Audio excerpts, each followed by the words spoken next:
World Pro Racing, where sim racing becomes real.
Senna was a god.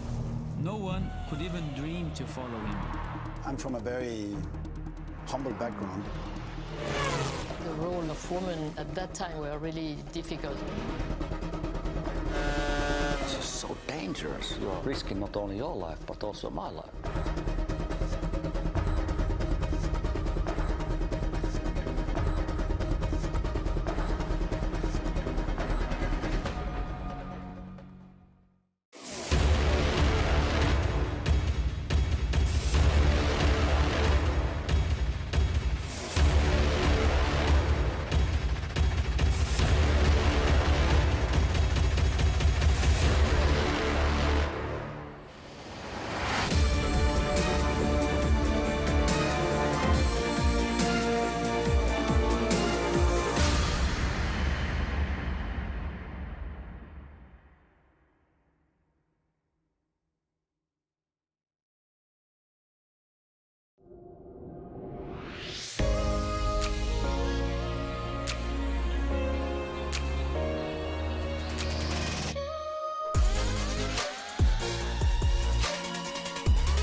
World Pro Racing, where sim racing becomes real.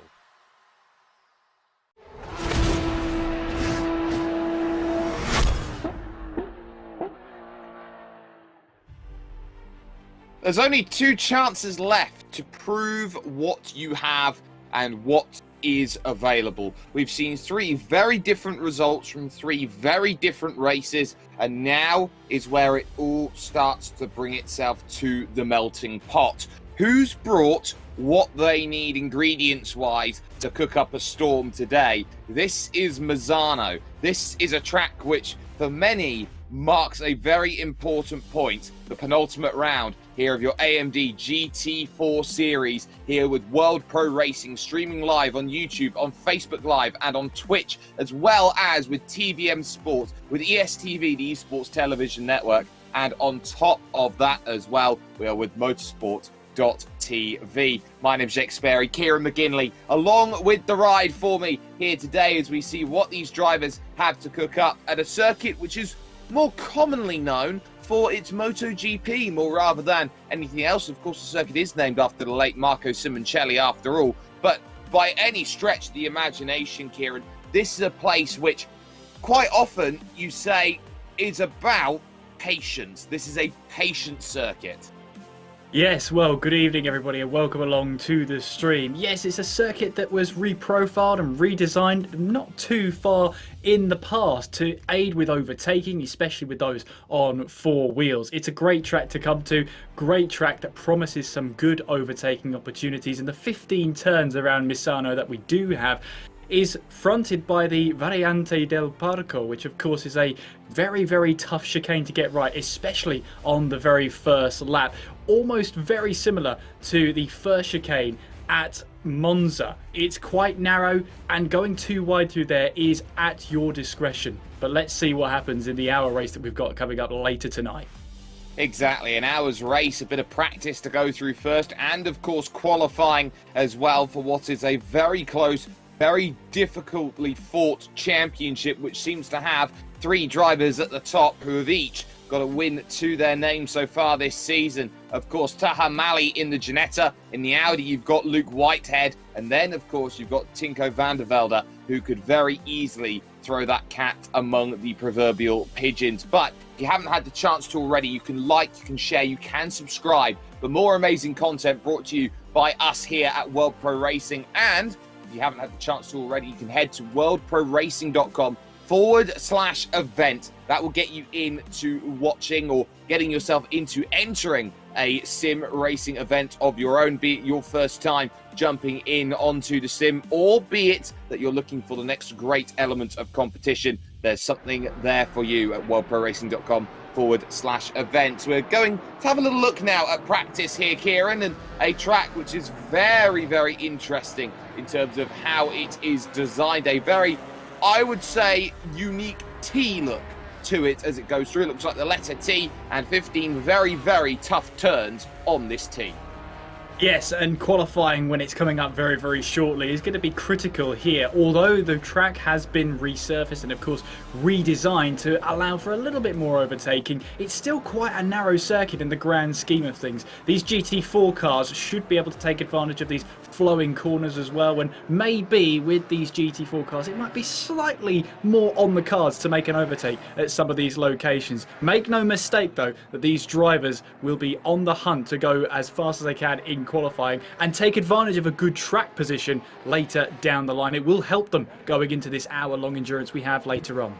It certainly will, and we will see how many times this battle will go through over the course of an hour. So it's going to be a tough hour's worth of racing, especially when you consider just how intensive this circuit can be. There aren't really many big resting spots, and even when you do have a resting spot down a straight, you're very much alert to the fact that you've got a very heavy braking zone, which normally tends to follow that. And this is one which is going to be all about staying close to drivers behind here, there, and pretty much everywhere as well. Taha Mali then fastest at the moment in practice, a 42.237 is the current quickest time out there, clear by just about a tenth of a second here from Maximilian Vedi. And of course practice doesn't give you really, Kieran, everything. It doesn't give you the full picture. It gives you the picture that drivers want to show at this point. It's the picture-in-picture moment, isn't it? It's kind of where it might be in this practice session. Of course, with the top two being separated by less than a tenth of a second, that's an encouraging sign going into tonight's proceedings. But you never want to give too much away coming into the practice session. This is your time to pretty much nail down your race pace. Even at that, you might try a slightly different setup to see if there's something you've missed in your hours of practicing before the official practice session. But don't give too much away in qualifying. You do not want to tell other drivers how quick you actually are. Save that for the qualifying session and save that for the last possible moment in qualifying. And those last possible moments are crucial. A little bit of a reduced field, it seems, here today around this place. 16 drivers then into the forefront and looking to try and prove what they've got in terms of pace out there today. So that will mean that it's going to be a little bit easier out there overall for those drivers up in the front if today were to go wrong for them, Kieran. Because of the fact of how the point structure works, it means that with 16 drivers here, so long as they make it to the checkered flag, everyone's in with at least 10 points in the back pocket. Yeah, and 35 points available for the race winner. It really encourages the drivers to make sure that they finish at the top of the order. And with some prizes on the line as well, the top three getting the AMD Ryzen processors as prizes, with an AMD goodie bag for the 4th, 5th and 6th place drivers in the championship. I mean, there's some great prizes on the line, so why not try and get yourselves up the order. The top 25, of course, scoring points. And as we see right now, 16 drivers currently in this practice section. That means if you make it to the checkered flag, you're scoring that minimum of 10 points. There's no reason why you shouldn't want to try and finish this race. Exactly. And finishing the race means that you'll be jumping up in terms of championship pictures and important pictures that we see out there. On board with Luke Whitehead, really wrestling that Audi through the first 2 and 3 corners out there on track. This is, of course, on the run to that Del Parco corner, the Variante Del Parco, now to the Curva del Rio, the Rivers corner here, and again, just dealing with boatloads of oversteer and correction through every single section, soaring at the wheel, trying to get through turn 6 over to Quecha corner, the oak tree there at turn 7. So there's always work to be done around this track, and you're seeing here from Luke Whitehead's perspective, Kieran, just how much, firstly, he's taking of curb around this place, which would be a nightmare for the tyres, and secondly, how much he's really having to rag on that steering wheel. Yeah, that's a nervous setup he's got on the car then, trying to make it as pointy as possible. That's going to be an important sign for Luke Whitehead. It might not be kind to his tyres later on in the race, and it might not be kind to his race pace later on. The fact that the car's so nervous going into some of these corners really does mean that it's on full attack here, is Luke Whitehead. As well as that, he's trying to make sure that the car is as pointy as possible, so when he does turn in, you can see that the car bites instantly. That, he feels, is going to be an important part of this race, and with so many flowing corners here at Misano, that's not necessarily a bad way to go. He's just going to have to be nervous that he doesn't push the car too much, because it really is on the ragged edge. He goes a millimetre too far, he misses his braking zone by a millimetre, that car is going to bite back. It certainly will, and that is something that I'm sure that Luke Whitehead will be keeping an eye out on. Has just improved lap upon lap. Malley has improved to a 42 flat, but Whitehead makes sure that it's Ashtois 1-2, with the fact that the 57 machine has just gone to within 0.2 of a second of the fastest time so far. We haven't talked about this so far. We've got about 8.5 minutes before we'll be thinking about qualifying outfits, but manufacture has been such an important point of this season. They haven't been able to change what car they have been able to go in so far this season, and the big key is that most drivers have decided Porsche was the way forward for them. But we have seen a whole boatload of machines. For example, we've got 6 inside the top 6, 7 inside the top 8 in terms of a manufacturer split, as Dean Vella finds out just how difficult that slowing section is down to the wagon corner, the Curva del Caro.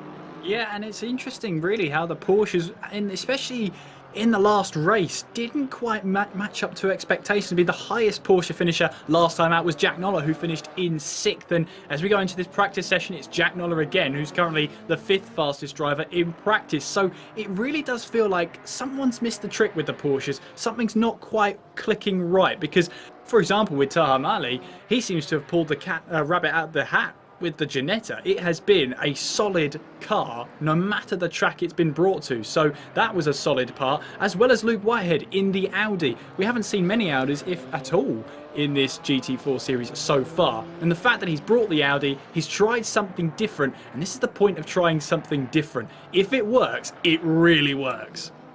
Certainly does, and if it does work, you get a sizable advantage. If it doesn't, though, you look a little bit foolish when it doesn't work. So that'll be in the back of the mind as Mikhail Merchieka moves up then to P5 overall, about 0.6 of a second adrift at this stage, trying to make some very solid progress. Of course, season finale is going to be in 2 weeks' time, ladies and gentlemen. You want to be tuning in for that with us and World Pro Racing, because we'll be heading to you from the Nürburgring, the final round of this AMD GT3 series. And because there's 2 rounds to go, Kieran, this is where we start talking crunch time. Who's going to get an all-important win? We know the top 3 in the championship all have 1 win to their name. The big key, though, is who's going to be the first to pick up multiple victories this season, if at all. Who's going to take that next momentum-shifting turn, which gives them a big hit going in towards that final round at the Nürburgring. Sheldon Muscat just going 5th fastest definitely counts himself as a contender for that one, and with such good prizes on the line as provided by AMD, the drivers will just be pushing as much as they can, so long as you finish really in this session with less than 35 points behind the championship leader. You have every chance of making it to the top, if not into the top 3. So that's going to be on the mind of some of these drivers, but for the likes of Taha Mali, for the likes of Luke Whitehead, for the likes of Tinko van der Velde, nothing less than the championship win will be good enough. Nothing less indeed, and of course everyone knows that it's going to be a tall order to get all of those points together and to make sure that everything lines up accordingly. But let's just talk about how this track is going to be a very tough place today to get things done. There's not necessarily what you'd call many traditional places to go and make overtakes happen. You can make a move in towards turn 1 at the Variante del Parco. You can go and make a move, for example, down over at the Curva Quechua, the Oak Tree Corner. You do have, though, that main place to make an overtake being very, very difficult to get correct today, and that is the run down to the Curva del Carro, and you go through Curvone, which in Italian I have been told means bend, so you've got the bend corner as you go on through, but really a case of slowing sections kinked right makes it very difficult to go and make a move, because you do have that natural defense, Kieran, on the inside. You do need to size up a move about 4, 5, maybe even 6 corners before you actually get the move done. So trying to evaluate where your opponent is weaker, where they're not so good, where the car's not quite biting the way it should, maybe yours does, is going to be critical going into this race. An hour, when the grand scheme of things isn't too much of a long stint. It flies by at a track like Misano, where you can start to get into a rhythm, get into the flow of the circuit. Before you know it, that halfway point is gone, and you've got to try and start making up positions, especially if you're in that midfield. As a circuit, though, fantastic, isn't it? It looks great as well, and with these runoff areas that just quickly succumb to grass and gravel just on the outside, looming and waiting to try and catch you off guard. Track limits in places are going to be enforced, but the grass and the gravel really does do its job for the most part. Certainly does around this place, and it very much is telling to see, as well as those anti-cut curbs that you can see on the outside of some of the corners. They're not going to make life very easy for drivers who want to push the limits all the way to the very, very extremes around this place. But we have to talk about the driver who did take the victory last time out, who is currently 3rd position out there at the moment in practice, and that is Tinko van der Velde. And it's an important win last time out for van der Velde. It was a I would say, slow build to this wonderful result that we found against the two Ashtar drivers. No team's championship, of course, in this series that we've got going forward, so it's pretty much every driver for themselves. But Van der Velde found a way to just improve steadily week on week. Now, how do you respond to being the top dog in the room after last time out? Well, you keep on going, you keep your head down and keep your focus up there. I mean, let's face it, the top three separated by just over 0.2 of a second. You add Max Vady to the mix as well, within 0.3 of a second. Jack Noller's not too far behind either, 3.5 as Taha Mali gets very close to that wall on the right-hand side, heading in towards pit lane. Too close for comfort for me, but he timed that and got it perfect, inch perfect there. It's going to be tricky. It's going to be tricky to see which one of these three drivers in Marley, Whitehead and Van der Velde as the championship protagonists will be the ones to come out on top. Luke Whitehead now starting a new flying lap. We've seen Luke Whitehead in the past couple of weeks here at World Pro Racing. He has struggled a little bit for form, but struggling a little bit from form for Luke Whitehead is finishing just on the podium or just outside of it. That is how talented he is. That is how good he's been in the past few months. We've almost been spoiled by the good results he's had. He'll be looking to try and bounce back with a win today, and being only 0.2 off the pace of Taha Mali, he knows there's still a little bit of work to be done. Work certainly to be done, but this is what drivers go into. They can't win every week. If they did, there'd be something superhuman. Otherwise, it is a case of you have to take your checks and balances. You have to make sure that you are gaining in some areas. Maybe you're going to lose in some others, but you have that opportunity to go out there and see just exactly what you have available to you in the back pocket. Do want to also keep an eye out on the track temperatures. It is baking hot conditions here. 30 degrees track air temperature, 35 degrees track temperature. This is going to be a hot one. This is going to be a difficult day on tyres. It's going to be a scorcher, and that's just the track. As we see Samir Foch then in the I wish I could change the brake balance McLaren. I don't know what he's trying to say there, but there we go. He's currently 12th fastest, 1.5 seconds just over of the pace of Taha Mali as we close down onto the last couple of seconds in this practice session. Only 4 drivers out there to finish off this practice session as Foch comes around the final corner and towards the start-finish line. He will get another lap if he wants one, and he comes across the line in that number 8 McLaren and does not improve on that last lap. Here's Sheldon Muscat then, just over half a second off the lead pace so far, with that 42.6, comes round the final corner and will be the first driver to take the checkered flag here in this practice session. Does he improve on his time? No, he doesn't, and well, last lap he was 0.4 quicker, but it wasn't a valid lap. No, it was not. So ultimately that means no improvements, at least in practice, as Silva Piemets makes this drive, the Estonian driver, over towards the line in the Ninko racing machine, and gets a 44.3 down on the books. So a little bit of struggles then so far today. Oscar Saristo, the only Alpine here in this field, 2.3 seconds adrift, at least at this stage, moving on through and going towards that middle section of the track. But it's going to be a very important battle now that we're going to be seeing, because we are shifting that mentality and that focus over towards a qualifying effort. And such a qualifying effort around this place, has it ever been more predicated in this series, Kieran, when it comes to track position? Yeah, it's going to be a tricky one. I mean, Nürburgring next week as well is a tough track to overtake, but there are more overtaking places as Samir Foch decides not to take the Curva del Carro there, as Oscar Saristo will carry on through the final corner and come into the pit lane to round off the practice session there as we move into qualifying. But yes, it's going to be important. It's a fast-flowing circuit, and that translates to few overtaking opportunities. There are some heavy braking zones. You've got the first chicane. The Curva del Rio is mainly single file through there, but in the first couple of laps you might see drivers try and go side by side through there. And as you mentioned earlier, Jake, the Curva del Carro is going to be an important overtaking opportunity for most of these drivers. You're coming through Corvone, you're coming through the likes of turns 11, 12 and 13, really high speed right-handers, and then you're trying to slow the car down at the latest possible moment should be your main point of overtaking. But then again, Jake, we're in the commentary box for a reason. Those drivers will be sizing each other up, and they'll already know the places they can make a move.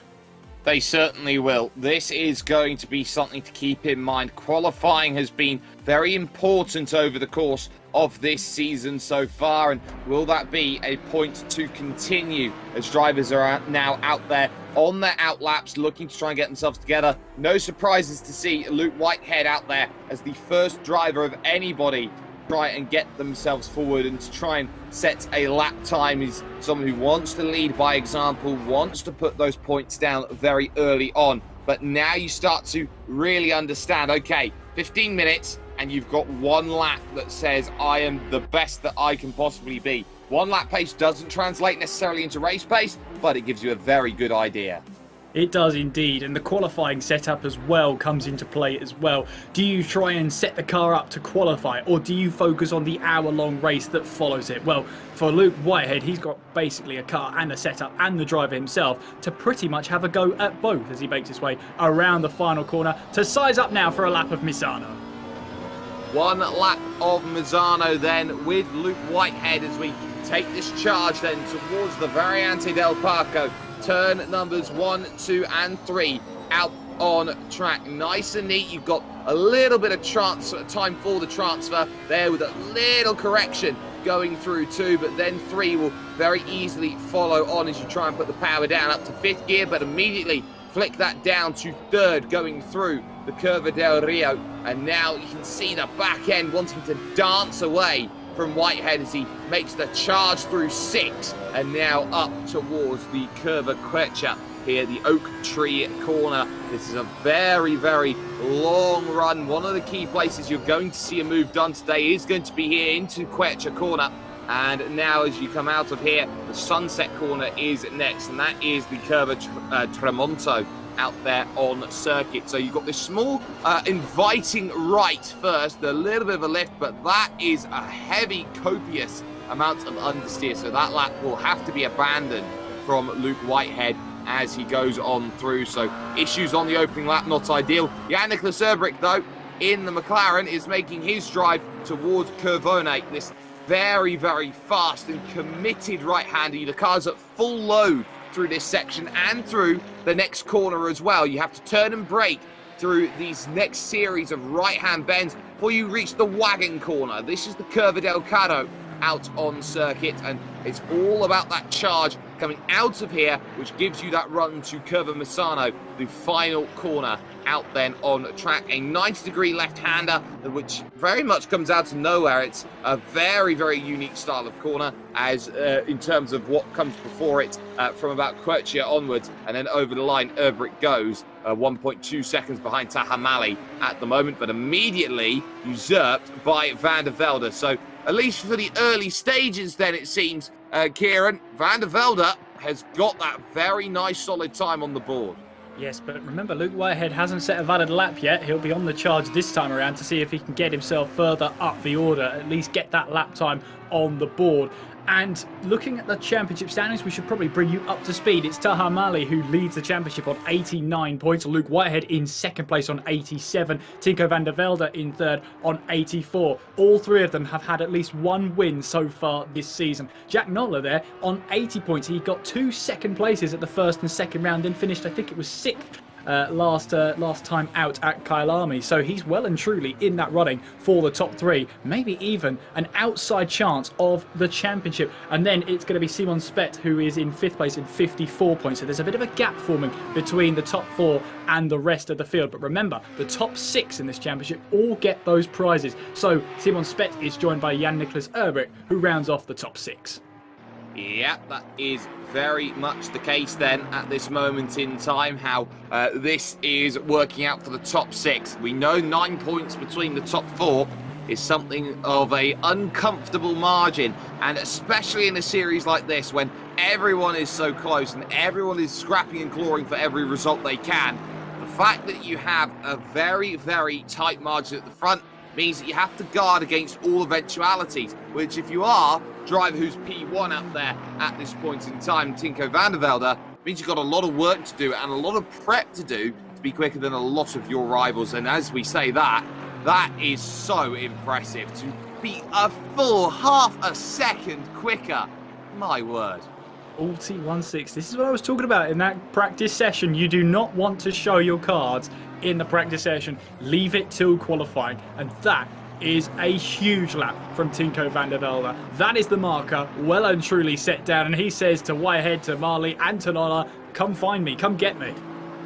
Certainly does, and that is a huge statement message. Luke Whitehead will pull the car off to the side of the road, will probably take a tow back to the pits, and will look to try and get back out there again once more. There is Taha Mali out there in the Ginetta. Very, very nimble machine. Not necessarily the fastest in a straight line. It's going to be difficult for the Ginetta to go and make moves today on this long straight, but you would say that this is a Ginetta suiting style circuit. Got a lot of medium to low speed corners out there on the track, which you would say favours a car with firstly a shorter wheelbase, and secondly one that doesn't have much top speed but a lot of acceleration.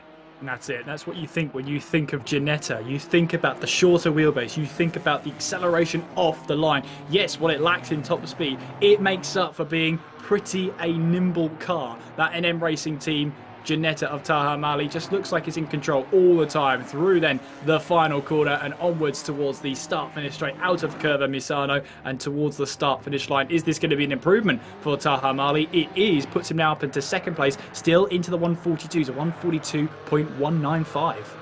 Yes, so still half a second off of the pace. Dean Vella searching for a little bit of time, moves up to P7 then with that one, 1.1 seconds adrift, and there is Simon Speth then remaining in position number 10 out there at this stage. Muscat as well improves, also moves a GT Omega RPM Esports outfit over into 7th. So it seems like times are starting to come down in, and let's also work out the fact that hot conditions today means that one thing and one thing only becomes a reality. That track will rubber in quicker. There will be more grip available the longer that this qualifying goes on.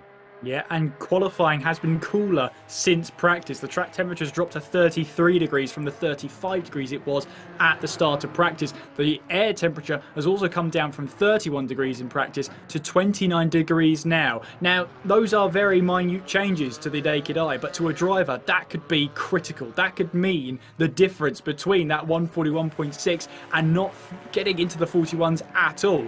They have to play this so finely. The wind is relatively still as well, so the drivers won't have to worry too much about any crosswinds affecting handling.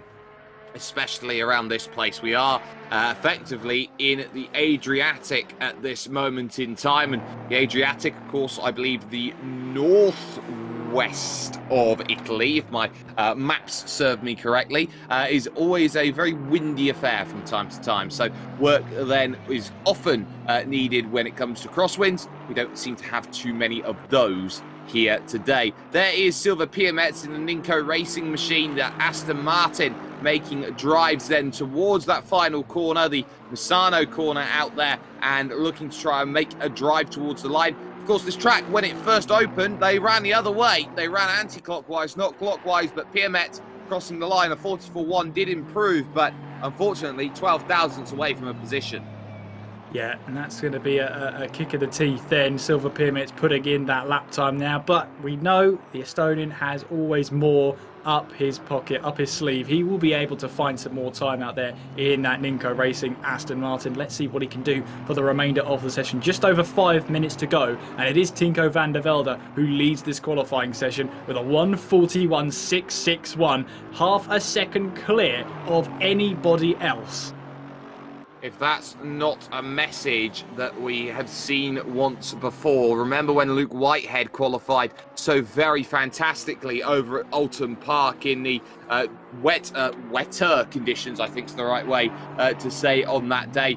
But qualifying is so important, and these drivers know what they have in the back pocket. If they've got anything, they might as well show it, because there's only a handful of drivers who are not out there on circuit at the moment. Anyone with a P next to their time means that they are in the pit lane at this stage, and I've noticed a very stable and solid P for Tinko van der Velde. He feels quite comfortable at the moment on a 41.6. Feet up, have a rest, and then get the mind situated, it seems, at this point for the race, which will be coming up, of course, after qualifying concludes.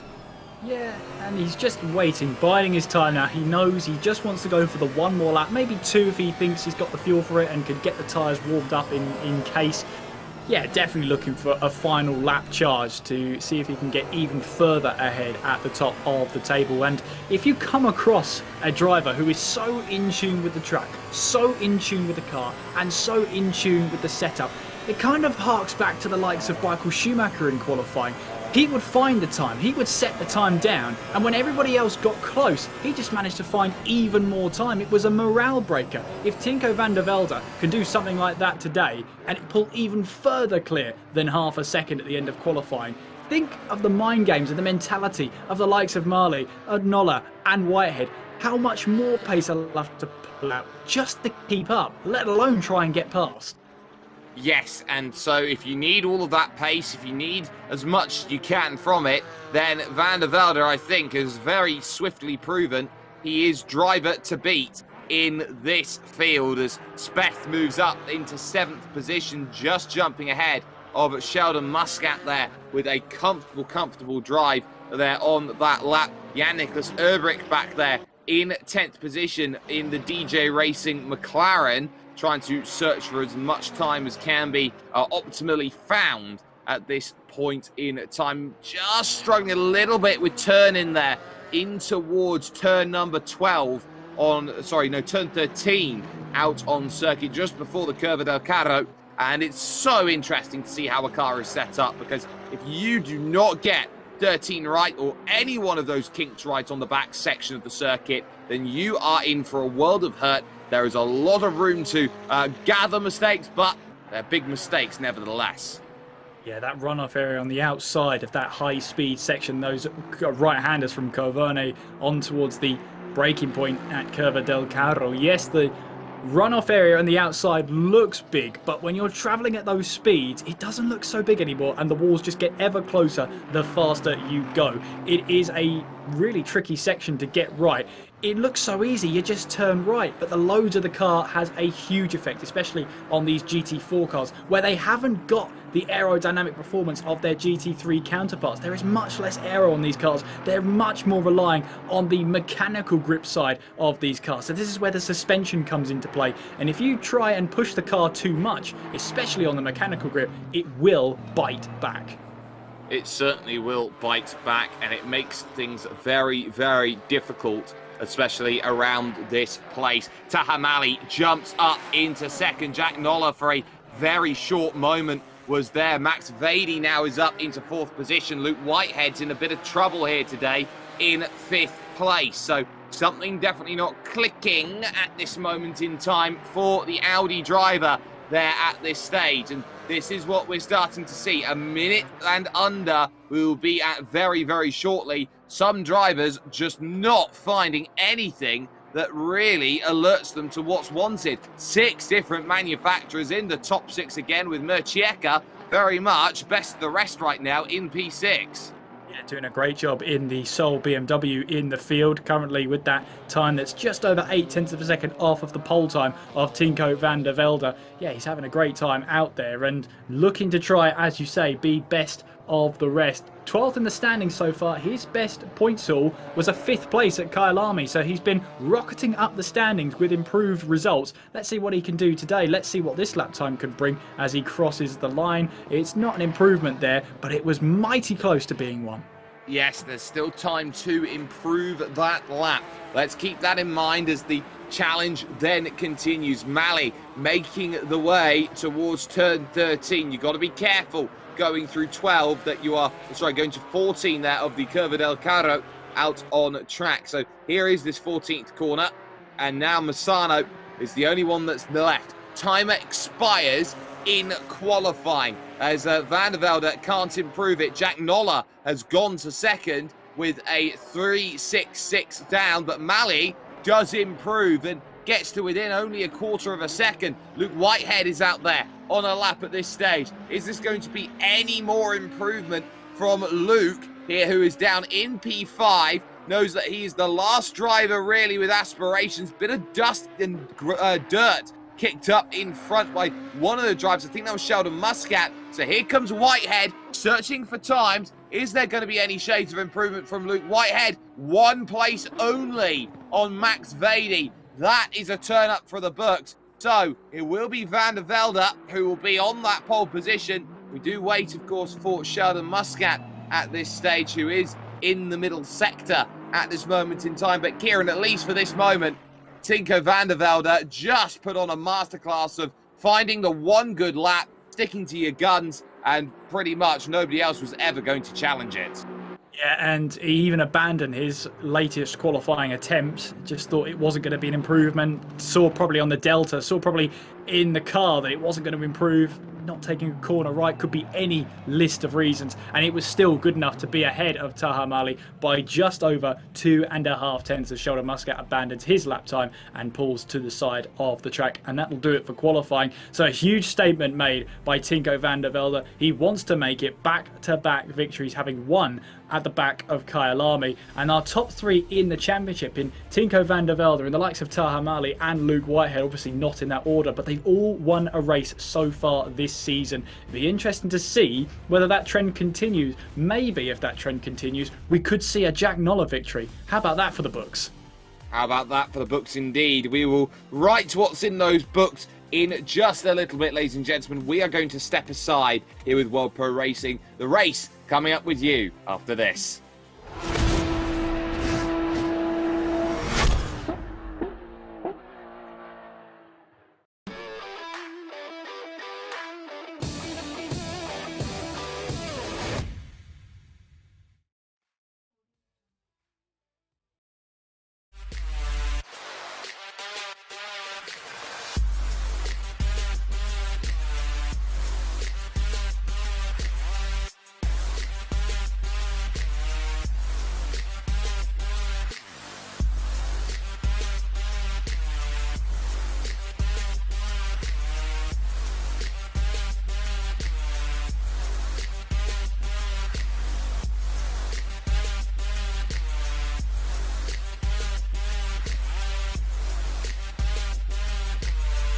World Pro Racing, where sim racing becomes real.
Welcome back, ladies and gentlemen, to this, your AMD GT4 series here with World Pro Racing, streaming live, of course, on YouTube, Facebook Live, and on Twitch, as well, of course, as ESTV, the Esports Television Network, Motorsport.tv, and TVM Sport as well. Jake Sperry, Kieran McGinley, bringing you all of the fallout from qualifying as we are jumping very soon into the race. Van der Velde in total command then as we get ourselves ready and going here to get an hour of racing into the books. It's the top four in the championship. 1, 2, 3, and 4. 4 different cars, 4 different makes, 4 more reasons to go and watch some amazing sim racing where sim racing becomes real. Our race is underway then here from Misano. Looked like a very good getaway from Tinko van der Velde, but look at Mali go, trying to hold it around the outside. He's got the inside there for 2. A nice pinch then from the Aston Martin, and then when it comes to 3, his ability to put the power down, the back end stepping away from Taha Mali, and the lead very firmly in the back pocket at this stage as Macheka now making great progress through already on Vady, who's now got Spec to deal with. Yeah, and it looks like it's a pretty clean start from all drivers involved then, as Marley tried his best to get a move done there, but you said Tico van der Velde perfectly executed the pinch there, which prevented the move from the Ginetta driver. We're almost going 3 wide in the background then, going in towards these next set of corners as Max Vady tries his move then, as he's now behind Sheldon Muscat. Muscat's made a great start off the line then, as he now tries to make his progress up the field. Vady has now got one of the Porsches behind him in Simon Speth, and Lucas Ziga there under pressure from the number 54. That's of Dean Vella. So he's made his way up the field in the Coach Anna Academy car. And it is not the sole Ginetta that Marley is driving, but Lucas Ziga is driving in another Ginetta as well. As you can see there, drivers now trying to size up these fast right-handers for the first time in the race. Yes, and the first time in the race they can be full bore heading towards the Curva del Carro at turn number 13. Out on track there at the very back of the field is Oscar Saristo in the Alpine. Every reason to go and attack here in the early goings of this race, as Jack Noller has his mirrors full of Audi there, as Luke Whitehead, a little wide there goes Noller. He's trying to defend with everything he's got, and let's go side by side. Let's go 3 wide. Mercheka tried to fit the nose on that inside. Who is the last of the latest of breakers? Noller is so deep into 1. He'll concertina everyone up through 2. Get yourself around the outside, maybe a 3 if you Luke Whitehead, but Noller's not going to let this one go as they head to the Curva del Rio here at turn number 4. Muscat in the background searching for places as well, going through. What a defence by Jack Noller. I have to say, going into the Variante del Parco there, I thought he ran a little too deep into turn 2 and it was going to compromise his run through turn 3, but Luke Whitehead could not find a way past the Porsche, making it very clear that he wants to hold on to this podium placing right now. Mercheka is under, well, he's got the mirrors full of Sheldon Muscat. Lucas Ziga there being passed by the 54 of Dean Vella. They're swapping positions left, right and centre in the very early stages of this race, but Mercheka then, who got P5 as a best result of the season so far, currently P5. He's got Sheldon Muscat, who's eager to take that position away. Finished 8th last time out at Kyalami. Wants to get and improve on that. Luke Whitehead still trying to find a way past the Porsche. Oh, it's getting very dicey, and it will have to be to the outside looking here to the next couple of corners for Luke Whitehead. Very tough to do at that section. Both drivers rushing off the road, and they've got to be careful about how much they fall off the road. And wide goes Jack Noller, and all of a sudden Whitehead gets a freebie to go around and make that move happen. Nicely done. Defended now, moving into the final corner, which just checks them up again. They've already lost 2.5 seconds to Taham Ali, by the way, and here comes Mercheka searching for opportunities then to get through, and with the grunt of the BMW, gets by before they even reach the braking zone. Some wonderful, wonderful work there. It just looks to me like Jack Noller had great qualifying pace, but the race pace does not seem to be there. Well, it's tough to say that one at the moment, because so far in the race, all he's done is defend. All he's trying to do is take the bit of track that means no one can get past. Right now, though, Luke Whitehead and Mercheka have both now found their way through. Sheldon Muscat fancies his chances now at what that will be for P5. But Whitehead's opportunity now to try and close in to the 2 leaders up top is going to be critical now. He needs to start pushing. Mercheka behind will be very keen and eager to take the toe of the Audi whenever he can. Mercheka has really been inspired form towards the back end of this season. Obviously, he finished 5th at Kyalami last time out, that fortnight ago. He is in some great form, and he will be looking to take full advantage of it by scoring as many points as possible. A late charge to the top 6 is not completely out of the cards for the BMW driver. Certainly is not, and every point matters in this stage of a championship, no matter where you are in the standings. 5-second time penalty then comes in for Luca Ziga, and let's have a little look then at this on board on a replay. This is Alex Leaf, and a big hit there are coming together as they go on through, and a little skirt across from Alex Leaf means that it's a couple of places that go away, and the steward's saying that is a 5-second time penalty to the 199 that will be served, of course, at the pit stop moving on forward. So just keep that in mind. Anything in red right now will be served at the pit stop. After the pit stops here, Kieran, it is going to be served post-race.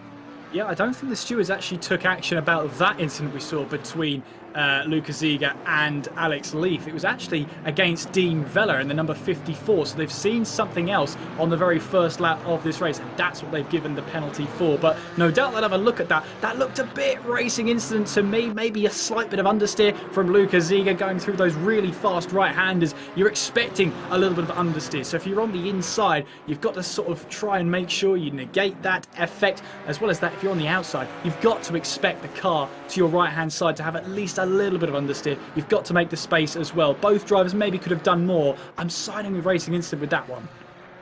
Definitely did look like it there. It was a 2-into-1 style mentality into the corner, and that made things incredibly difficult to try and figure out. Dean Vella still having to deal with various battles of his own right now. That is Samir Foch then just behind, searching for every single opportunity to move up into that 12th position. Meanwhile, Jack Noller has a teammate just behind for GT Omega RPM Esports. It's Sheldon Muscat in the AMG Mercedes, and not just that, it is also bringing Maximilian Vady then in the background into play as well, still having to deal with quite a bit here in these goings right now. It's a case of third on back are looking pretty much like they want a podium scrap here today. Well, they might get it as well, as the stewards confirmed to us that the incident between Luca Ziga and Alex Leaf, no further action through the fast right-hander, so they clearly feel as well, racing incident.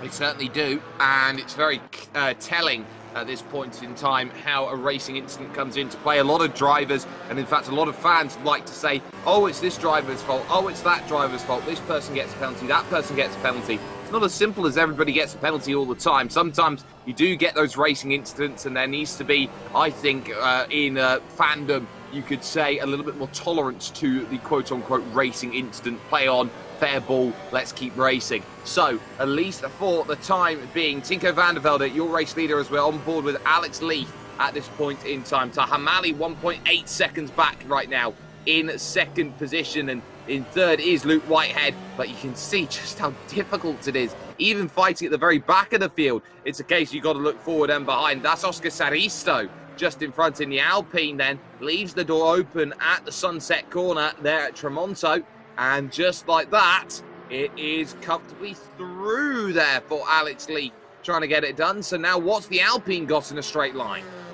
Yeah, it's going to struggle now against the Porsche through these flying right-handers. The Porsche got the inside line, and Alex Leaf does get the position done. So now moves up into 14th place. Got to be careful, though, not to leave the door open to Saristo behind. He doesn't. He manages to cover it off, and that is 14th place done and dusted. Whitehead has not closed in to Tahar Mali. If anything, he's losing time. And Mercieka, we're just turning up the wick. He's absolutely on it right now. Might have pushed a little too hard in that third sector, because Jack Noller fancies his chances now. He's right onto that rear diffuser of that BMW. Well, you'd have to say Mercieka looked really aggressive, I think is the right way to say it, looking into that final corner at Misano here, and it was very, very tough to try and make that happen. A bit of side-by-side in the background there as Urbrick and Speth looked like they were side-by-side, and there goes Speth round then in the Porsche for a bit of a spin. Not ideal at all in the slightest for Simon Speth. I think he's now got himself going now behind David Ohak there, and the likes of Silver Piermetz as well. So really uncharacteristic from Simon Speth, a spin at the very, very difficult turn number 4.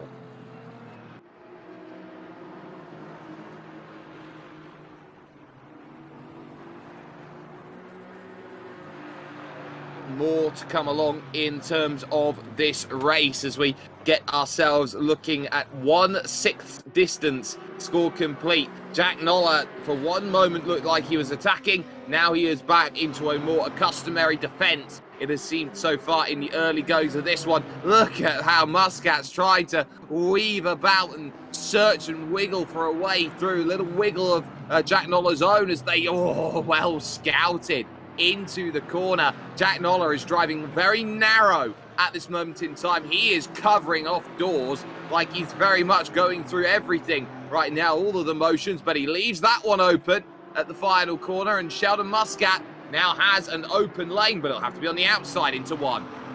Indeed, but you can see Jack Noller's got just a little bit of drive that he needs to have the nose ahead going into the first chicane at the Variante del Parco. He'll take that away. He's got to be careful not to overrun in towards turns 2 and 3, which he doesn't. But just going through those flying right-handers, Sheldon Muscat just trying to sneak a nose down the inside, just trying to get into one of Jack Noller's mirrors, just to try and put him off. It almost worked because there was a big tank slapper moment just before the Curva del Carro there for Jack Nolle. He managed to gather it up though and keep a hold of the position. Meanwhile, Michael Mercieka fancies this place on the podium. He's right on the back here of Luke Whitehead as we make our way up towards the Curva Quechua. Just not quite a move there done or available, I should say, for Mercieka. Back onto the power then, up the hill we go then towards the Curva Tramonto through turns 8 and 9. You see there the BMW taking a wider line in through 8, then in towards turn 9.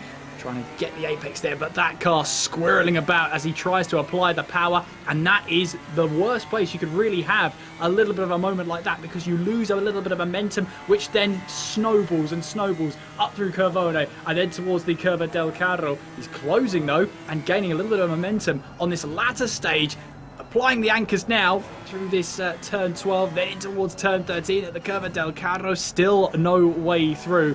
Luke Whitehead doing well so far to drive that Ashtoire Audi quite wide indeed. Quite wide, and that Audi, of course, is very much being fought against by Luke Whitehead at this moment in time through the final corner and onto the front stretch once again here at this Misano circuit, which is quite aptly on Dejiro Kato drive, effectively, you could say if it was in American. Oscar Seristo, by the way, has got himself a drive-through penalty, what for we do not know at this moment in time, and is already taking that one down into the pit. So Seristo is in for a very long day at this moment in time, because that does not classify as a mandatory pit stop indicated as the number 1 out there when the pit window opens in about 12 minutes from now. Yeah, we didn't get an indication about that drive-through. That means to me that's probably going to be track limits. And track limits, having a drive-through 13 minutes into the race, as you say, it is going to be a long, long day. In fact, he's actually retired the car in the pit lane. Having not served his drive-through, he's decided to call it a day. And 13 minutes with the drive-through penalty in the race for track limits is not going to be your day at all. Dean Vella managing to hold off Samir Foch right now. Just to give you an update for the stewards then, the number 10 of Simon Speth and the number 299 of Jan-Nicholas Erbrich, no further action. We saw that earlier on. We certainly did see that earlier on. Now we're seeing Jack Noller here going side by side with Sheldon Muscat. Look at this as they go through. Muscat, Curvone is the place where he got it done, and now it's going to be up to that virtual driver's machine behind of Maximilian Vady try and get into the mix on Jack Noller. It's been a very, very tough start to this race for Jack. He's down 3 places at this moment from the get-go, and will probably be wondering, well, what on earth did I do to deserve this after such a good qualifying performance? Back on the power again, onto the front stretch once more, and once more it is going to be another case of looking and trying to stay with here in the get-goes of what has been a very tough opening 15 minutes. We'll be questioning where it's slightly gone wrong, but there hasn't been a moment in this race for Jack Noller where he's able to really get his true race pace. He's always been battling, he's always been attacking, he's always been defending, and that changes the car dramatically. You might find that you've got higher tyre temperatures where you're trying to defend and trying to take lines you wouldn't normally be taking once you've had your race sim. That's probably why there's that difference in pace. There's also, of course, that massive Mercedes of Sheldon Muscat right behind, trying to find that way past. He did eventually get his way past. We'll have to wait and see how Noller reacts to that and how he reacts to that race pace that he hasn't got a chance to show yet. Luke Whitehead, meanwhile, has had plenty and ample opportunity to show his defensive skills against Michael Mercieka. It's worked so far, but something tells me that Luke Whitehead's got a long, long way to that pit window opening. It's about 10 minutes from now until the pit window opens. Mandatory stop, of course. Can Luke Whitehead stay ahead of the BMW for the time being? For the time being is the crucial words in that sentence, as Mercieka has just looked so good through those second halves of those curves, through 11, through 12, in towards that 13th corner out there, the wagon corner, as it's known in native Italian. And now you start to understand where the advantages of that BMW are starting to come in. Looks very good under load, does that BMW. And if you can say that about a car in comparison to the Audi, you have to also keep in mind, this is one of the tallest machines. That BMW is a very, very big car, and there's no other way around it. But what it has inside, it means it allows it some stability where other vehicles maybe wouldn't have as much. And it's one thing that doesn't normally get mentioned, because the BMW is taller, it is punching a bigger hole in the air than the Audi. So if someone comes up behind Mercieka, they actually get a little bit more of a tow than, say, if they were coming up behind Luke Whitehead. The fact that the Audi's a bit lower as well means there's less tow available for Mercieka to use and take advantage of. The fact that the top of his roof is also causing that little bit of drag he might find in the slipstream. He might not be getting the effective way that other cars might be able to do. It's not affecting him so far, as he's all over the back of Luke Whitehead with only about 10 minutes before that pit window does open, less than that now. But it's a mandatory tyre change, and if we know anything about motorsport, being on the fresher tyres and maybe having that undercut might be the way to go. And with Mercieka right behind Luke Whitehead, no doubt he'll try that little bit of an undercut in about 8 minutes time. No doubt indeed. We've been on board for half a lap, and again here, Mercieka looks so composed and is able to just carry a whole heap more going through 11 into 12. And then when the next corner comes along, of course, of turn 13, the Curva del Carro, that is the one where you'd argue that Mercieka is better at than one Mr. Luke Whitehead in front. But it swings and roundabouts here, because the worst corner Mercieka has been consistently lap on lap here has been the Curva Tramonto, which completely sets up that run. It does, and just getting really important to make sure you get the exit of Tramonto really spot on, because after it, oh, here goes Mercieka, fancy the move going in towards Curva del Rio, then not quite the move on. The Audi always had that door shut, but the BMW trying to see if he can pry it open any way that he can. He's gone for the tactic now. He's just trying to disrupt the rhythm of Luke Whitehead, see if he can try and force a mistake from the third place driver as we make our way up towards Curva Quercia, in towards this long left-hander we go. Then back onto the power as you start climbing up towards Curva Tramonto. And as you were saying, Jake, this is a corner you need to get right. Mercieka has had a bit of oversteer as he applies the power out of Tramonto. He's got to make sure that that car is nice and composed as he puts down the power. That will be his best chance to try and use that little bit of tow and then try and go for a move towards those flying right-handers through Corvone. I've just noticed the 199 car has found its way into the pits. That is Ziga, and is unscheduled in terms of a stop out there at this stage. But Whitehead, again, just covering off everything that's needed to. The BMW can't get close enough to make a move, but it is proving very tough today because of all this battling for Luke Whitehead. Look how much ground Whitehead's lost to your race leader already in under 20 minutes. He's lost 10 seconds so far in this race as Mercieka gets all over the anti-cut curves and has to gather it back up again. It's a very, very important point. You'd say it's 10.6, 10.7 out there in front. To lose 10 seconds in the opening 20 minutes, he'll be back half a minute at this current rate if things are to stay as is. Yeah, he will not be a happy driver in that car right now, and the fact that Mercieka is still there in his wing mirrors is going to be even more annoying for him. The fact that he can't pull away, and every time he's trying to think about where the BMW will be if he has to defend going into the next corner, it loses him even more time to the car ahead. Naturally, when you're in a battle with another car, you lose ground to the cars behind and the cars ahead, so you're almost getting yourself into that trap. But he wants this third place. He needs this third place. He needs to make sure that he finishes on the podium to keep himself in the running going into the final round at the Nürburgring. There's your race leader in Tinko van der Velde, and he could try and take over the lead of this championship should Tahamali finish lower than that second place. It gets to a point where you need to be looking at the points going into the final rounds. 35 points for the race win, 30 points for second.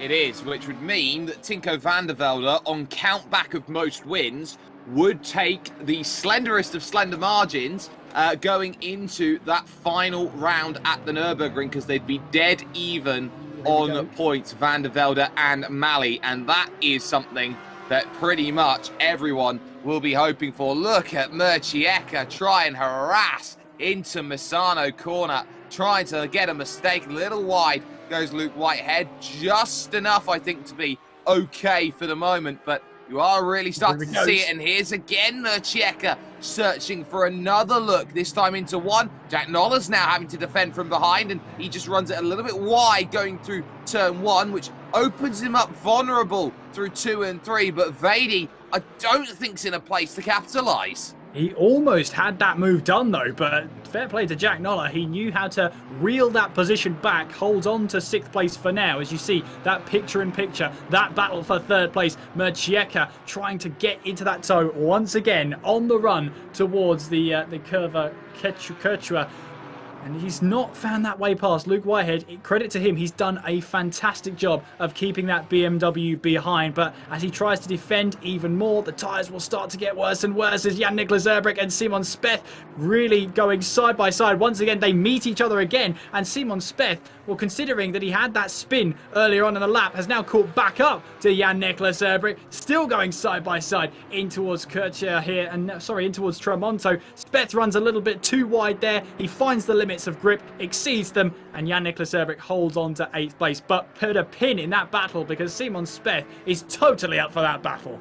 Oh, absolutely, and we've seen it so very aggressively. There is Samir Foch in the wish I could change the brake balance McLaren at this moment in time, looking to try and get as much as possible out of these laps, with Dean Vella there just behind, closing that gap on in here in towards the wagon corner once again here in this one. It's worth keeping an eye out as well on the fact that this is going to get colder and colder as things go. In sim time is about 25 minutes past 7, and it's going to continue to get worse and worse in terms of time, because this is something else that they are dealing with at this moment. I'm not sure the time right now is going to be linear, which means that this track is going to dramatically cool. Yeah, that's going to be one thing that the drivers have to take advantage of and have to think about at their mandatory pit stops. They changed the tyre, so what does the tyre pressures look like? Did they have to make an adjustment for the lowering temperatures? That's something the drivers have to think about on the fly. One of the things that has to make you a complete sim racer, you have to think on your feet on the strategy. There's often drivers here that are completely on their own, and they'll have to think of that at that point. As the track temperature starts to fall, do I change the brake pressure? Do I change the tyre pressure? Do I change anything about the car? What little I can at the pit stop? All of this will be going on in a driver's head. And then they're also trying to battle and trying to set fast laps too. It's a whole different world once you get into that cockpit there. As Jan-Niklas Erbrich once again under pressure from Simon Speth. He's back, is Speth.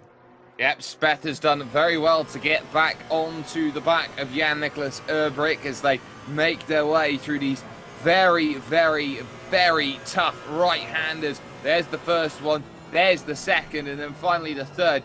These 3 corners right there, Kieran, are left-hand side tyre killers. And this is what makes it very, very difficult to set up a car for Misano, because you need to set up a car that isn't just going to lose the front left or lose the rear left as well. As now Silver Piermetz and Sheldon Muscat get drive-through penalties for track limits within about 3 seconds of each other.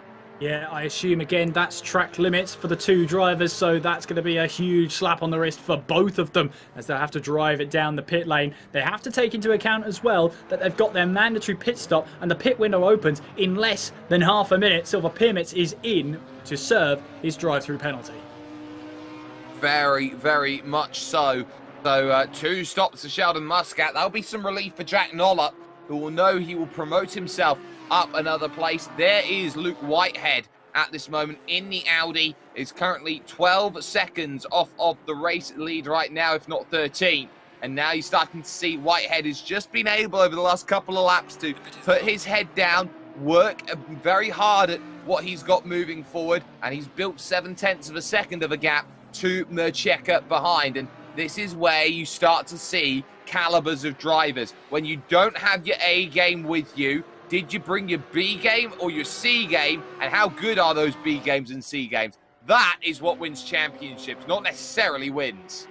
Yeah, sometimes as a driver you're defined not by your wins, but the hardships you had to go through and the positions that you may not want to finish but did anyway. Tinko van der Velde then comes around at the final corner of the curve of Misano to complete another lap here to start lap number 16 here at this Italian track, and he's really pulling a lead now. Nearly 9 seconds it was in the last sector time, and see how the Dutchman here in the Sidemax Motorworks car has really hit that grain of form, and he couldn't have hit it at a better time either. If the results stay like this, as Jake said, that Tinko van der Velde would be leading the championship on countback going into the final round at the Nürburgring, but we still have more than half the race to go, so let's not go and count our chickens before they've hatched. Drivers into the pit lane, then Sheldon Muscat to serve his drive-through penalty. Samir Foch, I think that is, sorry, Simon Speth and Alex Leaf both in to serve their mandatory pit stops. They'll be onto a fresh set of tyres. They certainly will, and they'll use them to attack as much as they possibly can. Worth keeping in mind as well the fact that Sheldon Muscat has come down into the lane, that he is back out in the way again, and he now has still got work to be done at this moment. He has, of course, used that drive-through penalty up that he has got for track limits, but there is Samir Foch, and looking behind, when you've got Vela and Ohak there wanting to try and get through and wanting to make an overtake, it's going to be a case of one McLaren, two Porsches, and both Porsches, I'm sure, will think, oh, good, top 10s would be very nice overall. Can we maybe, just maybe, find a little bit of something which is going to get the result that's needed?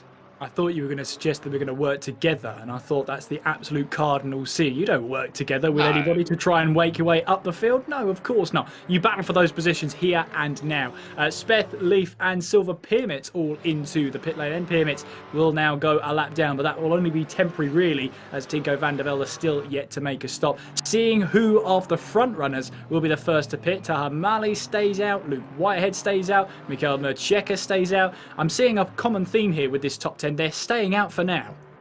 They are, and they want to try and go just a little bit longer here. But first in is Maximilian Vady then from 6th position at the time. So an important pit stop then coming in for Vady, because that AMG Mercedes was starting to get a little stuck behind Jack Noller. As you can see, has made progress in the box stops. We'll be getting a fresh set of tyres on that machine before getting away, and probably compensating as much as possible here to get that one all nicely sorted, and then it will be off and away again for Vady out there on circuit. So at least that's in the back of the mind. Pit stops here do take a little while as well here, Kieran, and that's worth keeping in mind. This isn't, for example, Formula 1, where you've got 84 pit crew and the fact you can get a pit stop done in under 2 seconds. Oh no, this is a lot tougher. You've got maybe, what, 4 people around trying to work things out, maybe even less, 2, 1 for the wheel gun.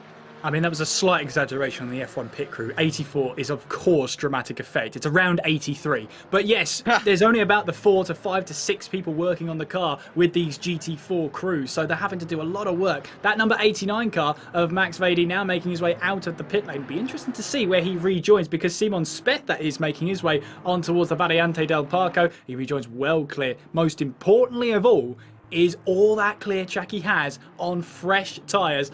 The car ahead of him is Sheldon Muscat, who's already served a drive-through penalty and will have to make a mandatory stop. That'll be another position for Max Vady. Let's see what he can do on fresh tyres, clear track. Fresh tyres, clear track, nobody in a month of Sundays around him, and very key indeed. Now, this is also interesting because there is Mercheka in a bit of trouble then, as he, well, not trouble necessarily, he will dive into the pits then in the number 97, and will be followed by Jan-Nicholas Erbrich. We saw how Mercheka was starting to fall a little bit behind from Luke Whitehead, so he bites the bullet now with about 5 minutes left, and will get himself a tyre advantage for maybe 1 lap before he topples over a domino, which allows Whitehead, Mali and Van der Velde to all come in. We are at the halfway mark, still a long way to go. So halfway, we have found ourselves then at this moment in time. All sorts of great racing we've seen, but the one thing we can say so far, Kieran, it has been dominance from Tinko van der Velde. It really has. He's shown his true form here. Wants to make this back-to-back wins, and he's going the right way about it as well. He's built a healthy lead over Taha Mali. He's really pushed on to try and prevent the undercut from affecting him. He's really in control of his own destiny here.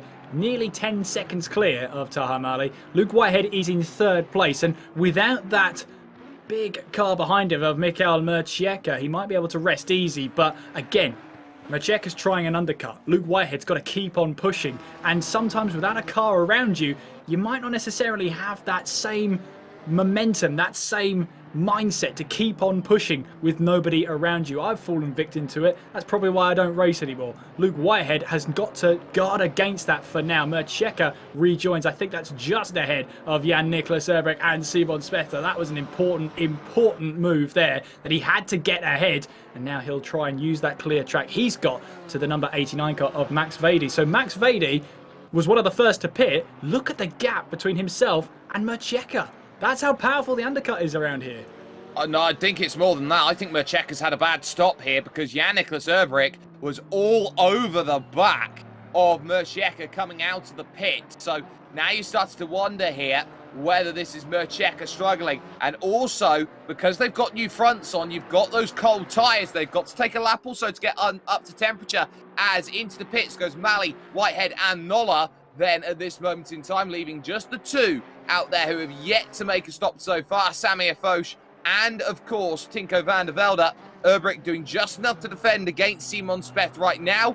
But Speth knows he's had to maybe make that one happen early if he was to have a chance of getting things done. Mind you, let's just open the door up after the wagon. It seems like the horses are bolted and we're continuing to fight through 14. That's a wonderful up and under from Simon Speth to get the move done on Urbrecht. Yeah, he's got the move done now, moves up into 8th place. Jan-Niklas Urbrecht, though, will be wanting that position back. These two have been inseparable the entire race. They always seem to find the same bit of track as Speth has the inside line going in towards turn 1. Now heading our way through turn 2. Urbrecht fancies a move around the outside to try and give him the inside line into 3, but it doesn't quite work that way through this long right-hander. Then at turn 3, onwards then towards the Curva del Rio. Great move from Simon Speth. He's moved up a position and now finds himself ahead of Jan-Niklas Urbrecht for, correct me if I'm wrong, the first time this race. He's had plenty of opportunities, and this one stuck. This one very much did stick, and this was the first time since the Speth spin, which of course really deposited Simon Speth back down the order a little bit. On the brakes again, into the pits then is your race leader, Tinko van der Velde. Had maybe one more lap available in the back pocket to go and get into the pits, but felt nice and comfortable about making that stop at the time that he did. There is Taha Mali for comparison. In comes then the 8 of Foch, and then also Silva Piermex is down in the pits and has been for a couple of laps now at this stage. So I think that is pretty much game over for Silva's race at this point. But the 66 machine is already leaving the pits, already there at pit exit. Taha Mali's only just now made the front stretch. And that is just showing you how in control Tinko van der Velde has been. Now he rejoins onto the track just after, of course, turn 3 and on his way towards the Curva del Rio. Be interesting to see what the gap is between himself and Taha Mali at this stage. So Luke Whitehead then will find himself back up into 3rd place, of course, with overtaking the number 8 car that's currently in the pits of Samir Foch.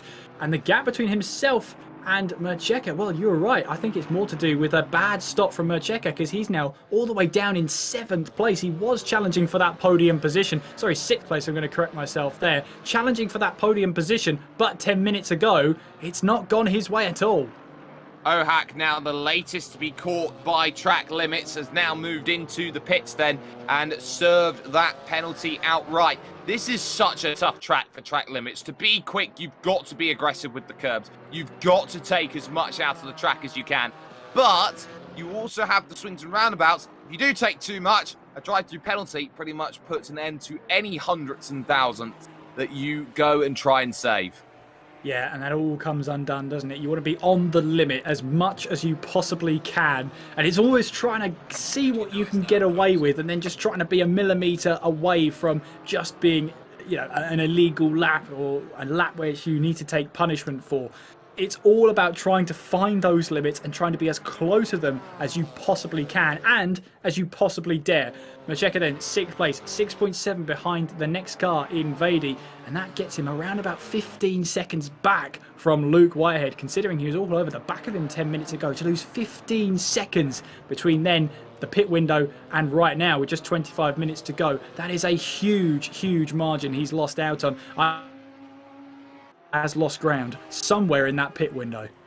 Certainly did, and it very much showed then for the BMW. So Luke Whitehead very comfortably in 3rd position right now, is actually slowly clawing back in to Taha Mali at this stage. That gap had been stagnant around 5.5 seconds, is now down to 4.5 seconds at this moment. 11.4 to your leader, Tinko van der Velde. So I would be looking at this, if you're Luke Whitehead, what now? Because you know that you are losing a few points in the championship. Just to put this into perspective, ladies and gentlemen, Whitehead is 2nd on 87 points. There's not much he can do except get ahead of Taha Mali. That would put him then in a very nice position where he would only be 2 points behind Van der Velde going into the final round.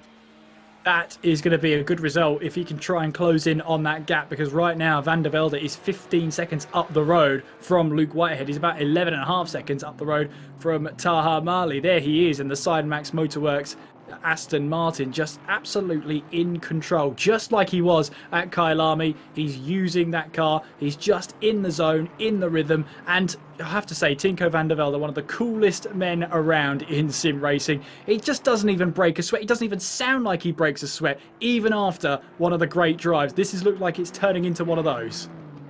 Oh, it absolutely is. This has been wonderful, and you'd say as well, it is getting very much into realms of Grand Slam territory at this moment with 22 minutes to go. Fastest lap, all laps led, and also the pole position on top of that. So it's all very much gearing up for exactly what we were thinking maybe could happen. Someone needs to seize initiative, and somebody very much has, and it is Tinko van der Velde. There is Taha Mali in 2nd position, stabilising the gap to Luke Whitehead then in 3rd place. And you'd say for now the Ginetta needs maybe a little bit of a rethink going into that final round. This has been a very good drive from Taha Mali, don't get us wrong here at this stage, Kieran. 2nd place is really good. It's damage limitation. It's just a case of when you're the championship leader, you are held to a higher standard. Yeah, I mean, so far in the races we've had so far, in the previous 3, he's only finished off the podium once, and even then that was 4th place. So it really hasn't been a bad season at all for Taha Mali. He's been one of the most consistent drivers in the series. But the fact that Tinko van der Velde could take his 2nd race win trumps everything, because these points are obviously weighted towards winning these races. You've got to make sure you're at the top of the field for the longest time, and make sure you're at the top of the field at the checkered flag. That's your best way of winning the championship. As I said before, top 3 for Taha Mali and Luke Whitehead, for them, just won't be good enough. No, it won't. And now you're starting to see what good enough is and what good enough is not. Ashtois would have felt with Taha Mali, with Luke Whitehead, that they would have control of their destiny in this championship. They have won pretty much everything here at World Pro Racing. Whenever we put on an event here, there's always Ashtois there, and they're always doing well. It could be Redouane Messaoud, it could be Luke Whitehead, it could be Taha Mali, Hamada Ukizi, it doesn't matter who it is they put in the car. They have quick drivers, and very quick drivers on top of that, the French-based outfit. But would this probably be the first time that they haven't been able to get the big one in the back pocket if it were to go that way? They've got 2 very quick drivers who went for 2 very different strategy calls to bring everything together in terms of their balance of performance. Now you just got to keep looking and searching and say, well, have you got it, and who's got the best car for the Nürburgring? It sets it up really well, as you say, for the Nürburgring. It's going to be a really, really good championship decider. If it finishes like this, of course, Jack Noller also will keep himself in the mix to at least finish in that top 3. Do not count him out. He's had a tough race this time around, but he's stuck with it. Currently in 4th place, 2.5 seconds ahead of Maximilian Vedi. He's benefited from Mercheka's struggles and has now got that 4th place. That's really where he really wants to be. He's finished on the podium twice so far this season. The first 2 rounds. At the last round, he finished in 6th place, so he's not had a bad season at all. He's been up and in and around and taking advantage of those drivers that make those mistakes and picking up the podiums where maybe he was a rank outside to get it. At the moment, he's hanging around once again and seeing if any of the top 3 make a mistake. If they do, he'll be straight onto the back of them. Certainly will do, and that is going to be the key here for Jack Noller. He will need to be picking up scraps if that is to be the case of his race here today. Jack Noller knows that he had a tough start, and it's almost incredible to think about that Jack Noller has done nothing but lose places in the opening half of the race here, Kieran, and now he finds himself in 4th, just down 2 from where he started. So still a very, very good result for Jack Noller, making the best out of what has been a far from ideal situation this evening. And this is what we were talking about. You're not defined by your greatest victories. You're defined as something is thrown at you. You don't have a great start. There's a bit of crash damage. You have a bad pit stop. How do you recover? Jack Noller here has got back up to 4th place and is building the gap between himself and Maximilian Vedi. It seems like the cooler temperatures, track and air, seem to suit his driving style even more than it did in qualifying. So he's much more confident in the car. He's trying now to close in on Luke Whitehead. That gap is stabilised at around 4.5 seconds at the moment. Keep an eye on it though in these last 18 minutes of this race. Jack Noller's there, ready, waiting to pick up the pieces. Absolutely, and this is what we have seen Jack Noller do championship on championship. Yes, he hasn't won a championship yet with World Pro Racing, but he is the sort of driver who is always there, and you question why he's in the championship fight. He just knows how to finish and knows how to finish well. Even if he's on a bad day, he is always in the mix one way, shape or form. But we do still have battles out there on circuit. Jan-Nicolas Urbrik and Simon Speth is the closest one in terms of time. 0.7 of a second, the margin between them at the last time control checkpoint here in terms of sectors. In this one, of course, sectors always put into 3 segmented places here in this series as Noller puts in a pretty decent time. There is Mika Mercheka. That is the battle behind. That is Jan-Nicolas Urbrik wanting to try and get back at Simon Speth. Yeah, he's set up this move perfectly, really, hasn't he? Still on the back of Speth. We still get to have the popcorn out between these two. They have been battling non-stop. They've been inseparable the entire race so far. And they'll probably be sick of the sight of each other at the end of this race by the checkered flag, no matter, because they put on a great show so far. Going now through in towards the Curva del Rio, now going in towards the quick left-hander, on towards now that short run, or that longer run, up towards Curva Quercia. Let's see if the McLaren could do anything to try and close in onto the Porsche, going up towards the Quercia curve. There you can see Mercheka just trying to build the lead there. Speth taking a wider entry than Jan-Nicolas Urbrik does in towards Quercia there. But yeah, you can see the McLaren can't get the drive out of the corner, going in towards the Curva Tramonto through this double right-hander. It is technically a double right-hander. They number it as such, so we're going to call it the double right-hander. Porsche struggling to get the power down, though, out of Tramonto. This could be a chance, then, for Jan-Nicolas Urbrik to put the Porsche under pressure. Oh, yes, and we've seen the Porsche struggle a little bit over this season, and now you start to see where the McLaren starts to get a little bit good. So, very much able to follow was this GT4 McLaren, but not going to quite open up the chance for the 299 of Jan-Nicolas Urbrik at this stage. Remember, Urbrik's 6th place in the championship, 53 points. Driver racing against right now, well, just happens to be 5th in the championship on 54 points. So to say that there isn't a bit of weight on this battle in the championship, Kieran, would be a huge understatement at this point in time. would absolutely be the biggest understatement we've had so far. These two are going to be battling for this sort of best of the rest status. They're really throwing everything at each other. They've got to be careful though about Mercheka as well, who could gain some serious points on them if they run afoul of each other. They have to be wary of that BMW, who struck a bit of form in this championship towards the latter stages, but Speth is in no mood to let Jan-Nicolas Urbrik pass. He's in no mood to give up on that 7th place, and I know Jan-Nicolas Urbrik is in no mood to finish in 8th place. If you haven't grabbed the popcorn already, why haven't you? This has been a battle that's lasted the entire race so far, and I'm sure it will continue long into this last quarter of this race. And this last quarter of the race is going to be very hard fought for. A lot of destinies trying to be written at this stage. Look how aggressive into the corner the McLaren can go.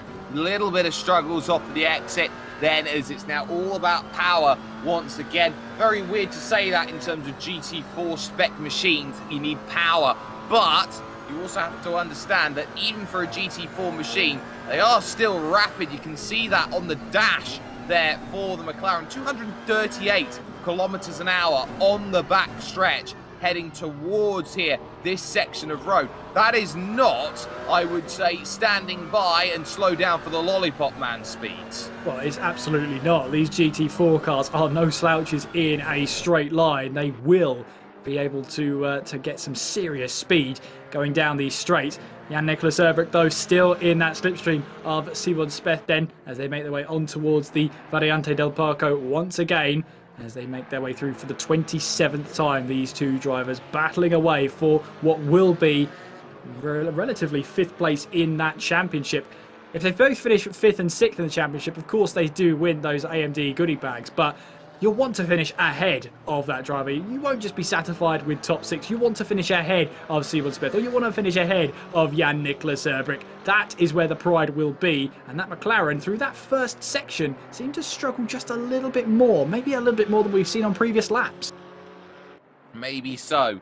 And we will see whether that is going to be the case here, as again, they make their way to the Oak Tree corner. Then this wonderful Quetcher left, and now the nose double right come through at Sunset then at Tramonto, and this is where you see that McLaren just pretty much saunter up to the back, effectively high-five the back at times, and now you got to say, well, I'm going to give myself a very good opportunity if we get down the end of this straight and through these kinks, and maybe a chance to overtake. Look at how close they go. It's covered on the inside by the Porsche of Simon Speth, but that's not going to be a chance for a move then for Jan-Nicolas Urbrik, who does want to get the clean move sorted and get the clean move sorted quickly. Yeah, really, really made Simon Speth think about what was going to happen there, but very happy to let Jan-Nicolas Urbrik run on the outside there, because he knew that is where the advantage will be, on the inside line. That's where the racing line is. That's where all the rubber is, that lovely grip that Porsche is able to take advantage of. So he was happy to let Jan-Nicolas Urbrik go around the outside there, put his tyres under a bit more stress, maybe wear them down a little bit more as well than the Porsche. But Jan-Nicolas Urbrik has only got thoughts of one thing: making his way past the Porsche ahead. He can think about Mercheka later down the line. As you said, Jay, this is for a championship battle position of 5th place. Yeah, and it may be for 7th and 8th on the road, but tell you what, patience here for Jan-Nicolas Urbrik. It may just pay off, and this is one of the things you get with endurance-style racing. Yes, we're in a sprint format of an hour, which is weird to say an hour is a sprint format, but it is. But the key here is, how do you go and make that overtake? How do you manufacture a chance to go through and make that happen? Well, it's a very, very important thing to say this. You try and hope that the driver in front of you makes a mistake. How do you do that? You just sit there about 2-3 tenths of a second back, and you just make sure that there is a constant reminder that you are there and you are going to take that place away if you mess up. Yeah, it's much more of a target than if you try and fill the mirrors. That's a good tactic, to try and put the driver off their stride, to put them off their sort of the momentum they've built and the track they're on. You know, try and get them out of that mindset. Try and get them to think about decisions. Once they start thinking about defending, you're already trying to get them on the ropes. Once they start to defend, they're going to lose time. That's where you can try and pounce, take different lines, take a line you can get the power down earlier. All those sorts of things happen instinctively as a racing driver. You do not think about them. I cannot stress that enough. You don't think about trying to attack. You just think about the result. You want to move. You want it done now. You don't care how it's done. You just want it done. Absolutely, you do. And, you know, it's moments like these, really, Kieran, that goes, why hasn't someone made the 101 rules and handbook guide for drivers and trying to make overtakes, or all of the rest of that? Because I'm sure that if that were to be the case, and if a book like that were to exist, then we've seen about 55 different ways that all can be dismantled in terms of overtakes and opportunities here in the final stages of this race. In fact, through all of this race, there is your leader, Tinko van der Velde, 16 seconds now to the good over Taha Mali in second. And Tinko at this stage is going to be the championship leader on count back as things stand. But do not think that Van der Velde is out of the woods just yet. We have seen today something that we've been skirting on, I think is the right way to say, Kieran, but haven't really touched. This is a track known for incident points, and drivers are struggling to keep it within the lines. Van der Velde, for every bit of gap that he has to keep it in the lines. He does. And this is going to be more important than ever. Once you get into that rhythm, though, once you start to take consistent lines, it doesn't become too much of a bother. But when it starts to count down, the last 10 minutes of the race, you start looking at how many instant points you have and how far away you might be from a drive-through penalty. You might start to just reel in those little bit of track extensions just a little bit. But for Van der Velde, he clearly has no interest in doing that right now. He clearly feels comfortable. He clearly feels comfortable in where he's positioning the car. He feels comfortable that he's not going to get those drive-through penalties or get anywhere near them. You might have seen him stay off the curbs every now and again, but he's still on full attack. The bravery and the confidence in the car, as well as what you can and can't get away with, is clear to see for the Dutchman. That's why he's leading by over 16 seconds.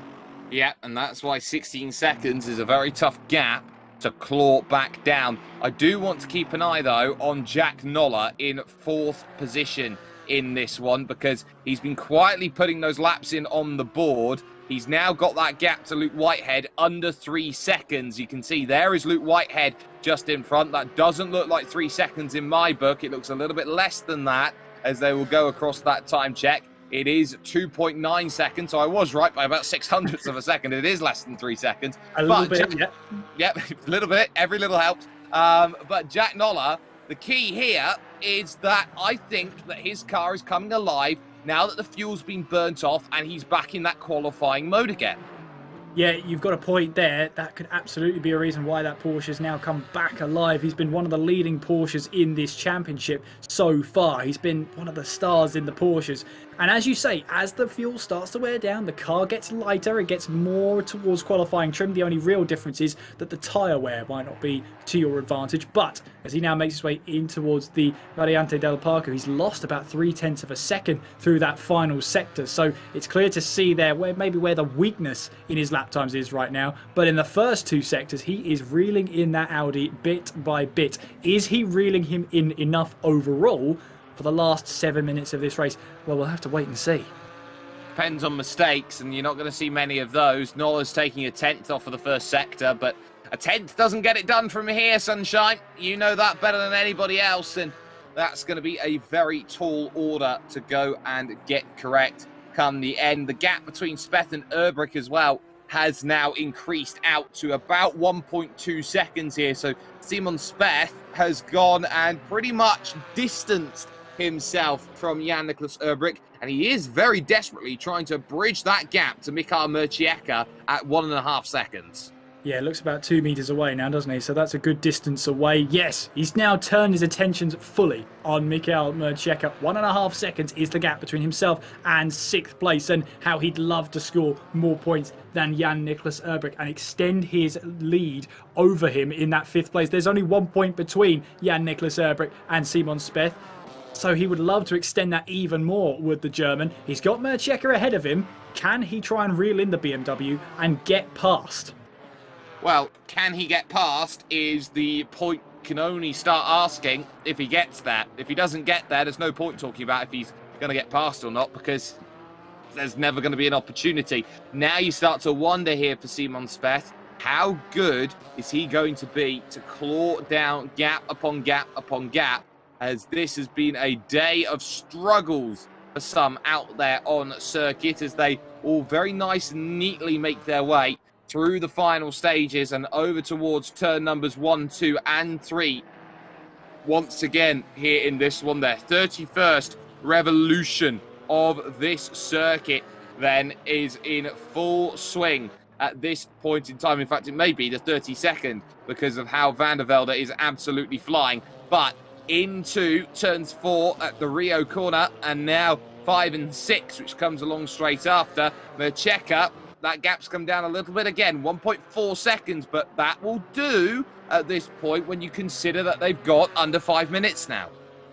Yeah, Mercheka to stay ahead, definitely. He doesn't have to worry about it too much right now, but Simon Speth will be seeing that gap come down bit by bit and almost encouraging even more to try and push even harder, to try and take a little bit more risk going into the corners. We've seen it already. He's not afraid to try and get a move done. He is not afraid to go on the defence when he needs to, and we've already seen he's brave when it comes to moves. They may not come off. They may result him getting into a bit of a spin, but he will try. And he will try and get the move done. He's not going to back down if he sees the opportunity.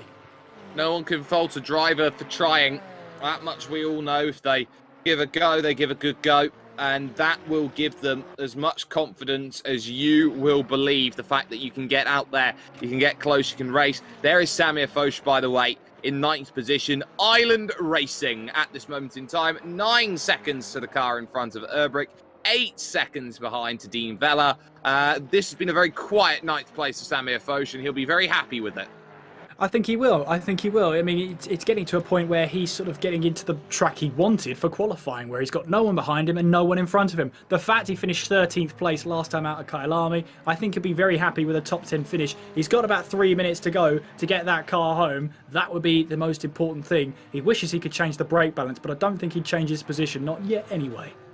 Well, maybe if he gets exactly what he wants, he might not need to change the brake balance out there of his machine. He has done a wonderful job to make sure that P9 is his at this point in time. But, you know, once again, you start looking here at drivers up and down the order. There is Taha Mali, who is there in 2nd position. Now, give some credit here to Taha Mali. That gap, of course, to Luke Whitehead, we saw about halfway to just before halfway was at 4 seconds. He's done really well in this 2nd stint to extend that gap out to 7.3 over Luke Whitehead and pretty much give himself a buffer for what is 2nd position, which would put him tied at the top of the standings.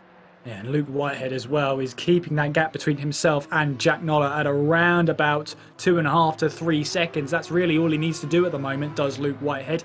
Currently 7.3 behind Taha Mali. 3rd place at the moment, going into the final laps of this race. Maybe his best bet. And as long as he can keep that gap to Jack Noller, I think a 3rd place will be good enough to keep him in contention going into the final round at the Nürburgring. Sometimes you have to take results like this on the chin. He's already won a race in this championship so far. He knows he's got the pace. He knows he can do it. But the fact of the matter is, as long as he's in the championship battle going into the final round at the Nürburgring, he's got every chance of winning it. Definitely does have every chance, and we are into the final 2 laps then of this race as dictated to by Tinko van der Velde. There is Jack Noller, the gap 2.8 seconds, very much isn't going to get closed. What might though is Mercheka versus Speth, that gap now 8:10. Indeed, and Mercheka will now start to be looking in his rear view mirrors and seeing where exactly the German is. He's got to start thinking about seeing what he needs to do to stay ahead of the Porsche. And this is what Speth will now try and do. Make the driver in front think about moves. You can already see there Mercheka maybe trying to break a little bit of toe. That's an early sign for Speth that clearly Mercheka feels the pressure. Oh, and there goes all of the pressure as Speth runs wide there at the Oak Trees corner there. The Quetcher corner goes all horribly wrong.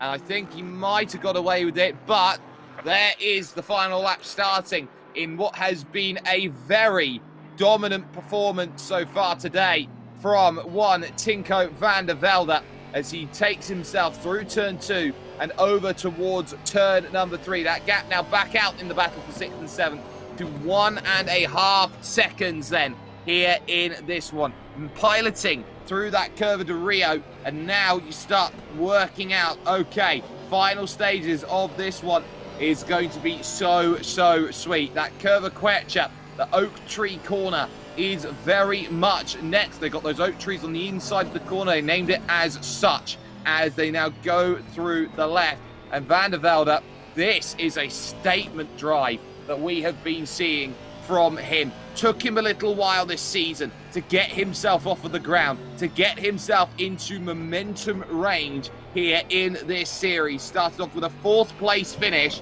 to get things underway. If that, yes, it is a 4th place finish. On top of that, you've then got the fact that he's done everything right, a 3rd and a 1st, and now you start to look and go, okay, Van der Velde can challenge. Van der Velde can be a driver to be a force to be reckoned with. Some would say that he had to work hard for the win, of course, in round 3 at Kyalami. This time, it's going to be a canter as through turn 14, now to the Misano corner. Write your name down here in history, because Van der Velde will now take the championship lead and does so with a grand slam. And why not run the bases even longer? He has pulled together a magnificent race to win, has Tinko van der Velde.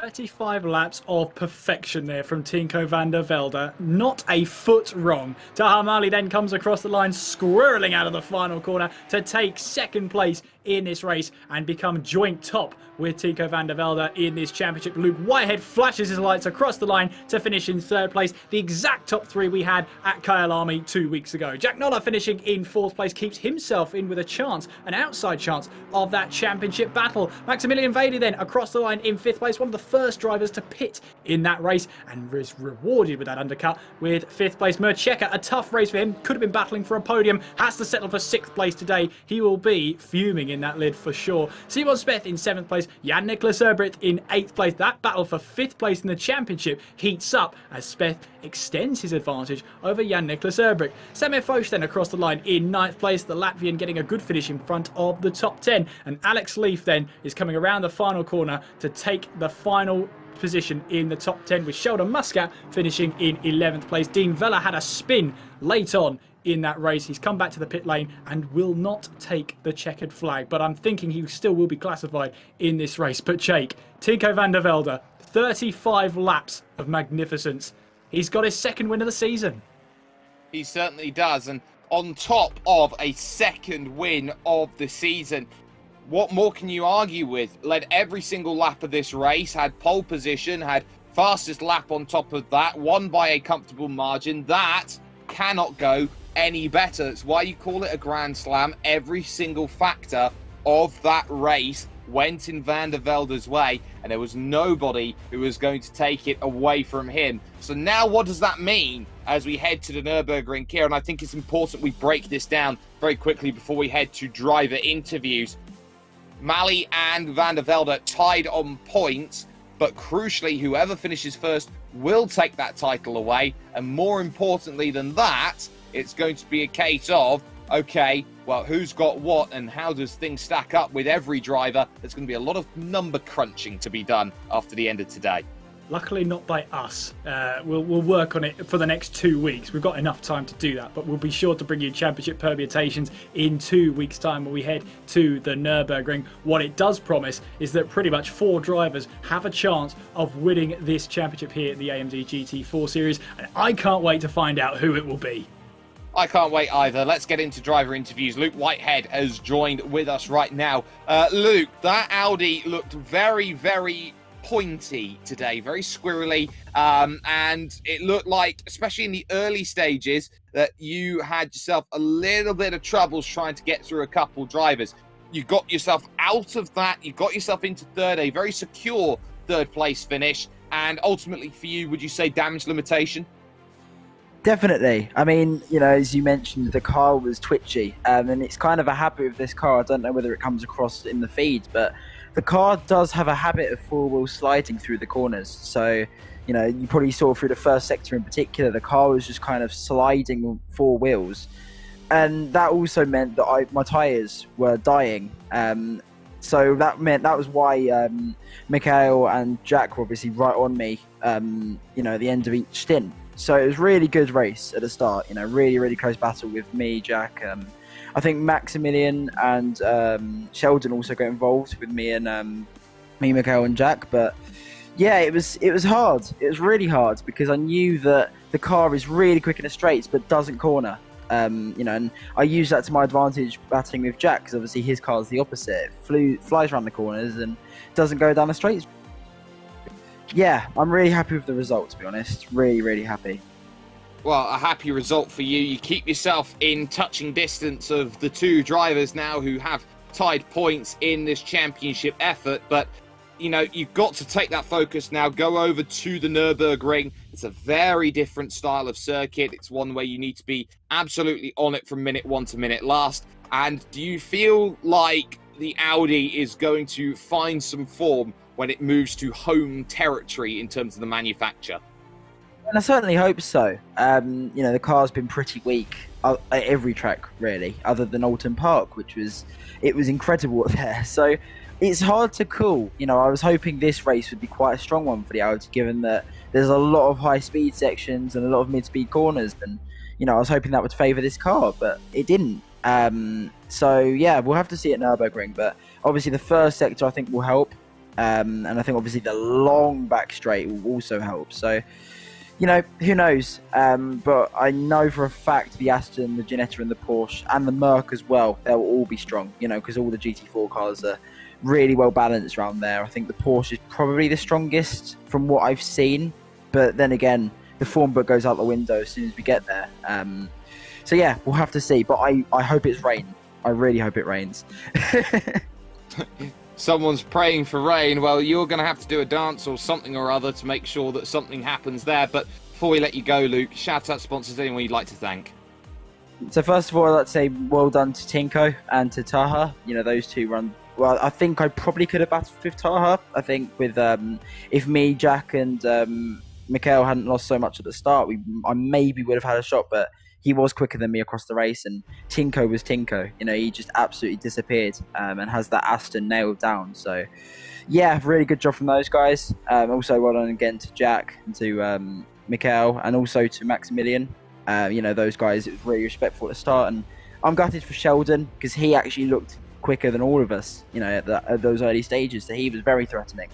You know, I'm gutted for him that he got a penalty. But, yeah, and as always, I'd like to give a massive to my parents for watching as always, and all my friends and family tuning in week in, week out. They've been brilliant, even though the last couple of weeks for me have been really tough, you know, regarding racing and regarding results and bad luck. Finally, massive thank you to H3 Racing and SDL Esports for their continual support. You know, it really does mean the world. No worries at all there. Luke Whitehead picking up third position overall. Kieran, I believe you found the driver who finished second here today, that being Taha Mali. I have indeed, and Taha, I mean, talk us through that race. It was second in this race. You're now joint top of the standings, but second place in the standings due to countback. Talk us through that race. Was it a good race for you? Yeah, hi everyone. Yeah, it was really tricky race. I knew it from the practice because I knew that Van der Velde was running with the fuel, so we had basically the same pace. But I knew that he had some fuel in the car, so I knew that in qualifying should be really tricky, and also the start. So I was trying to do something like the previous race. Try to go from the outside in the first second corner, but he managed to see it coming. So yeah, and also he squeezed me a little bit at the second apex, and I was saying okay, no problem. But I knew that Ginetta didn't have the pace, especially with those conditions, really hard conditions. It was really tricky. So yeah, he managed to pull like 17 seconds. It's not nothing. Congratulations to him. He found the sweet spot for the Aston. So I mean, yeah, from my side, it was just a race that I can manage the gap with my teammate Luke Whitehead, because I had like three warnings, So just trying to manage I didn't push too hard, just trying to manage the gap, and this is what I did. And also I didn't want to do the same mistake as last time in the pit, so I was taking it really carefully, and it was quite okay. I lost like 2 seconds in the pit, but yeah, I will try to work hard on that area. But overall, like, it was a good result. I have all the chances for the next round, so I know it will be tricky. And I think the main loss with this car is in the straight. I cannot like catch people, like they are like 4 tenths per second like fast, and I just in the straight. So I cannot do like something in the corners to catch up. So yeah, it was a hard race, but looking forward for the next one. And of course, talking of the next one, in about 2 weeks' time, we've got the Nürburgring. How do you feel that the Ginetta's going to match up to your opponents going into that final race? There's a lot of twisting corners, but there's also quite a few parts of the track where you need the engine power. Do you think the Ginetta's got the performance? I should, honestly, I think I should take a lot of risks in this setup, and I hope that it will be the ideal condition for the Ginetta, because in the long back straight, I know it should be horrible for me. So I should like take some risks in the setup, like in Spa. So probably zeroing to be able to stay with these people, not overtake them, but just stay with in the same lap times. And hopefully I will find like a magic setup for the first and second sector and try to lose it as nothing like in the third sector. It should be a really tricky race. I don't know where to start, but I should start practicing really early to be able to have a chance in the last round. Well, I won't ask you any more about the next round because we don't want to give you too much away to your opponents who are all listening in. But Taha, it's been a pleasure to talk to you. The floor is yours for any shout-outs, any sponsors you'd like to thank. Yeah, just first of all, just World Pro Racing that give us the opportunity to race with this kind of, in this level and this kind of drivers that we are enjoying ourselves so much here. So also for my team H3 Racing, also my teammates that's racing with me, we're having so much fun here. So also for my family, my parents, everyone. So thanks to you guys, and see you next time. It's been a pleasure, Taha. Congratulations on your second place, and we look forward to seeing you at the Nürburgring for the finale. Thank you. And Jake, I believe you're now with our race winner and new championship leader going into the final round. I am. I have found Tinko van der Velde. Now, Tinko, that was the perfect race. There's nothing more that we can say. Pole position, fastest lap, every lap led, a winning margin of over 17 seconds. You must be thoroughly thrilled.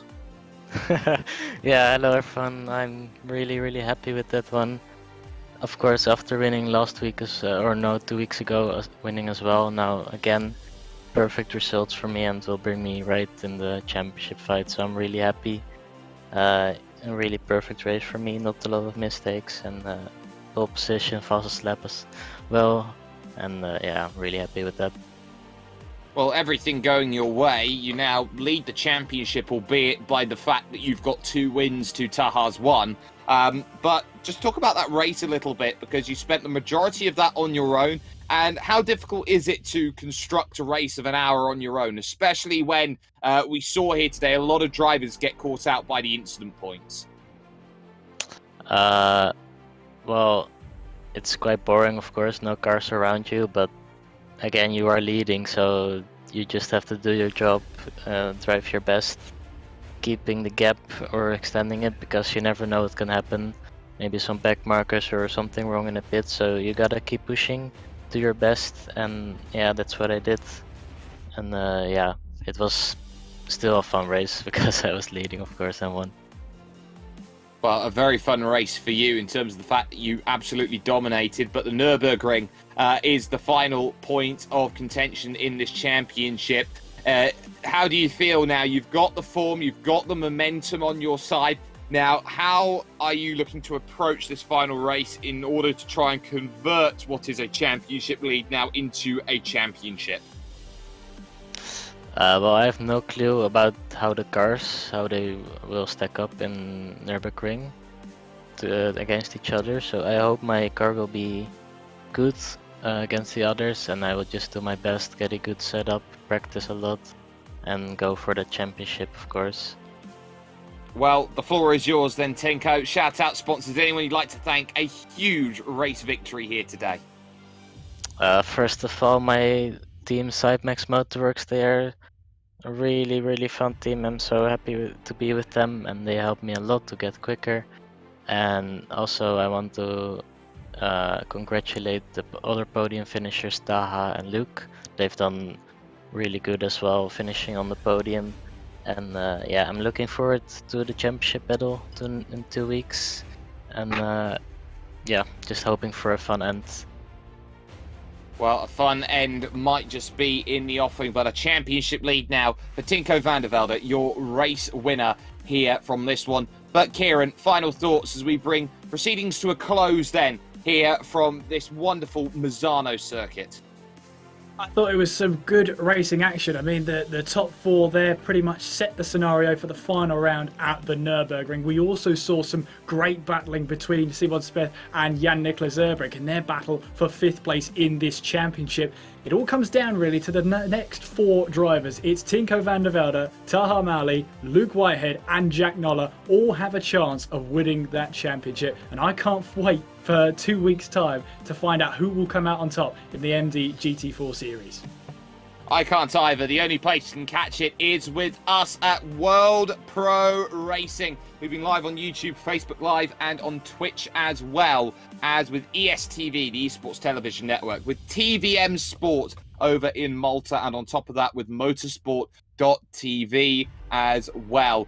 But 2 weeks, that's what we have left. Final round here of this wonderful AMD GT4 series. An hour at the Nürburgring. Who is going to tame the green hell and get themselves what they want? Or even better, a GT circuit surprise here and there. But it's a new championship lead that's gone through. A massive thanks has to go to all of those who have worked hard behind the scenes, from George Muscat, of course, and Adrian Fragaya, the stewarding team, working hard to make sure that all of this one worked in a very, very swift manner. From Justin Mifsud on the cameras, Kieran McGinley, myself, Jake Sperry. A pleasure to bring you everything moving forward. Van der Velde with control of destiny right now. It's down to who is best wins. Taha Mali now tied on points. Whitehead, not a million miles away, can still be a huge influence. And let's not forget, Jack Noller still has that outside chance. All to play for then, as we head to the Nürburgring. The final bastion awaits when sim racing becomes real.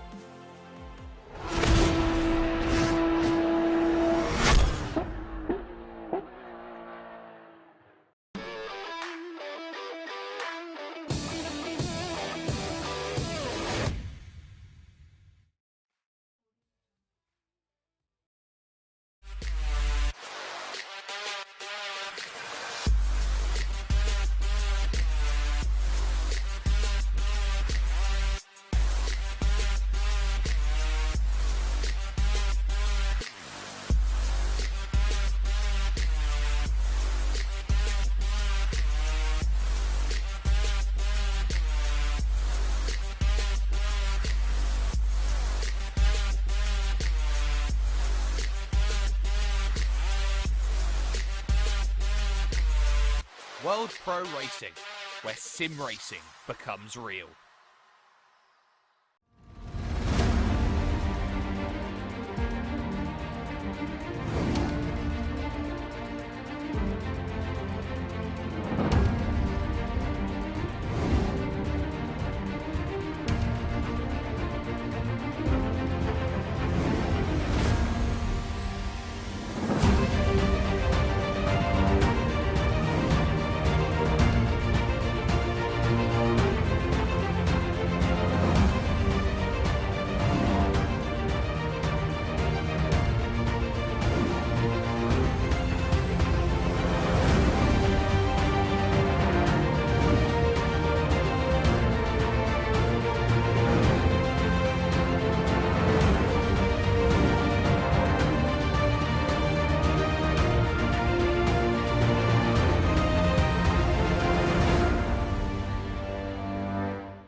Senna was a god.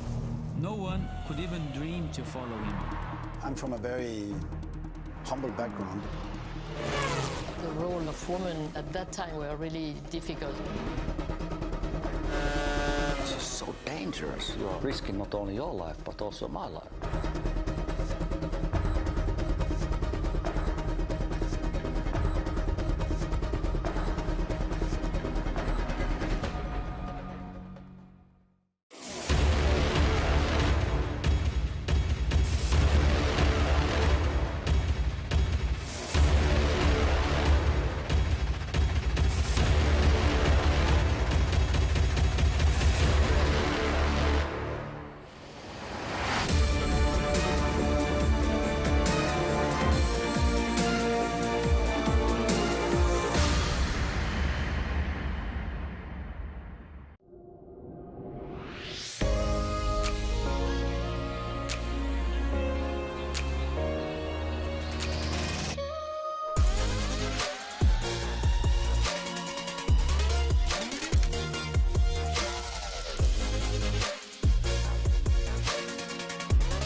World Pro Racing, where sim racing becomes real.